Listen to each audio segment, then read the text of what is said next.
आज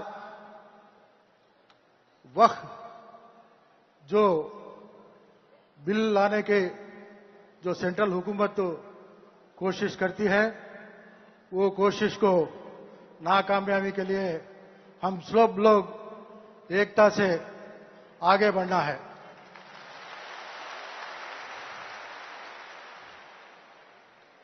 इस देश के आजाद में हम सब ज्यादा से ज्यादा हिस्सा मुसलमानों भाइयों का हिस्सा है। खासकर हमारे उलमा इमा हाफिज कुरान लोग बहुत कुर्बान, तन मन धन सब कुर्बान किए हैं। ये सबूत हम नहीं बोलते हैं। आपके दिल्ली के इंडिया गेट में जो गेट के ऊपर 80,000 लोगों का नाम मुसलमानों भाइयों शहीद इस देश के आजाद के लिए कुर्बान दिए हैं। हम किसी बात का भी बर्दाश्त करते हैं, लेकिन हमारा ये शरीर देह टुकड़े है तो भी हमें बर्दाश्त करेंगे, लेकिन ये देश के एकता को कोई भी तोड़ने की कोशिश करे तो आखिर को हमें जान देने को भी कुर्बान ही बोल के इस मस्जिद से मैं सेंट्रल हुकूमत को बोल रहा हूं। आज हमारा भारत देश ऐसा देश है जो गुलदस्ता जैसा है। हमारा हुजूर कहते हैं, हमारा कुरान कहता है अल्हम्दुलिल्लाह रब्बिल आलमीन। कभी भी कहीं भी अल्हम्दुलिल्लाह मुसलमान बोल के कहीं भी नहीं बोले हैं। मुसलमान अल्हम्दुलिल्लाह रब्बिल आलमीन बोल के हैं। सबको अपनी नजर से, एक नजर से देखो, सबको हिंदू मुस्लिम सिख सबको भी लेकर आगे चलो बोल के उन दिनों में जो हमारे हुजूर नबी सल्लल्लाहु अलैहि वसल्लम ने हमने रास्ता दिखाया है, वही रास्ते से हमें चल रहे हैं। लेकिन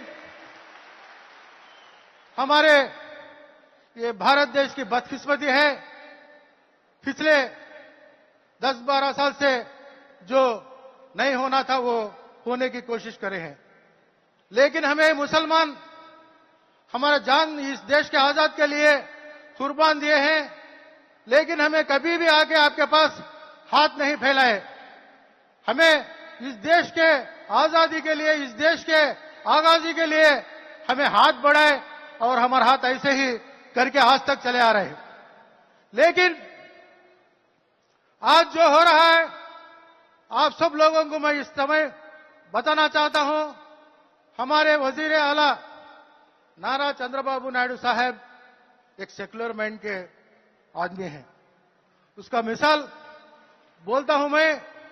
उन्होंने कभी स्टेज में हंदे एक ही बात बोलते, हिंदू मुसलमान मुझे दोनों आंखें के बराबर है।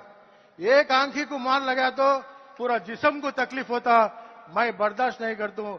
दोनों को एक ही नजर से देख के मैं आगे ले जाने में काम करता हूं बोल को हर प्लेटफॉर्म में भी हमारे वजीर आला नारा चंद्रबाबू नायडू साहब बोलते आ रहे हैं, करते भी आ रहे हैं। इनके हुकूमत में मुसलमानों को जो फायदा पहुंचता है, कोई भी हुकूमत में पिछले हमारे आजादी आने के समय के बाद जो हमारे आंध्र प्रदेश में मुसलमानों को फायदा पहुंच रहा है, मैं 1-2-3 मिसाल बोलता हूं। उन्होंने पूरे भारत देश में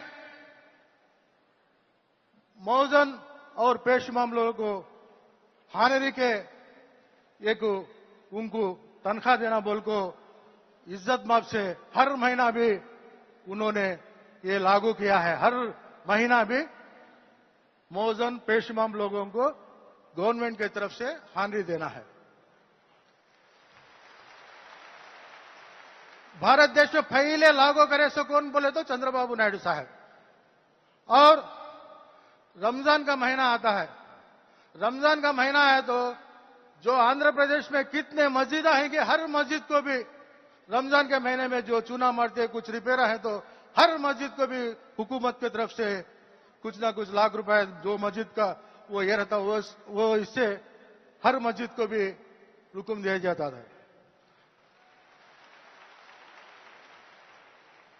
रमजान के ईद के समय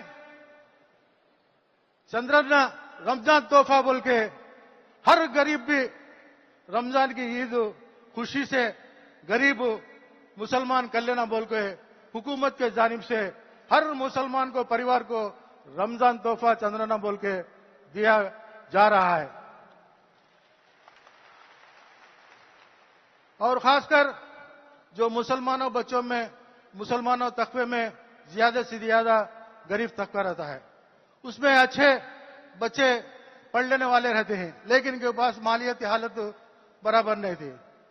ऐसे लोगों को जो गल्फ कंट्रीज में जाकर जो मेरिट बच्चे रहते उनके पास ताकत नहीं तो भी हर साल भी 15 लाख रुपए ऐसे बच्चों को हौसला बढ़ाने के लिए हुकूमत के मुसलमानों के लिए सिर्फ मुसलमानों के लिए विदेशी विद्या बोल के हर स्टूडेंट को 15 लाख रुपए दिया जा रहा है।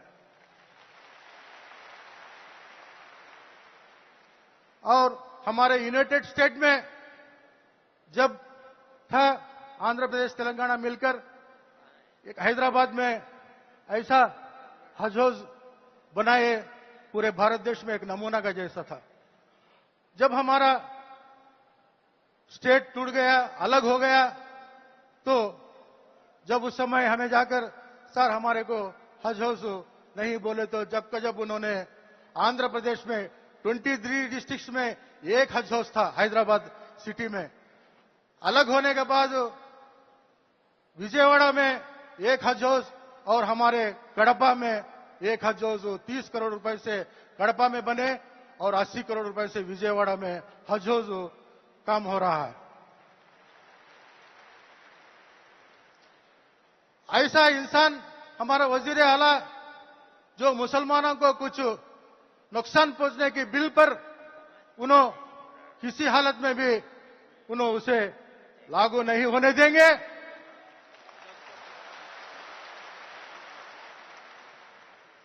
आज ये अमेंड बिल कमेटी भी आज आगाज हुई तो हमारे वजीर आला चंद्रबाबू नायडू का उनका सोच है, इसमें सोचिए राय मशवरा लो, ये कमेटी डाल के और इसे क्या है पूरे देश में फिरकर सर्वे कर लोगों की राय मशवरा लेकर उसके बाद बात करेंगे बोल के फिलहाल उन्होंने कमेटी के नाम से रोक दिया है।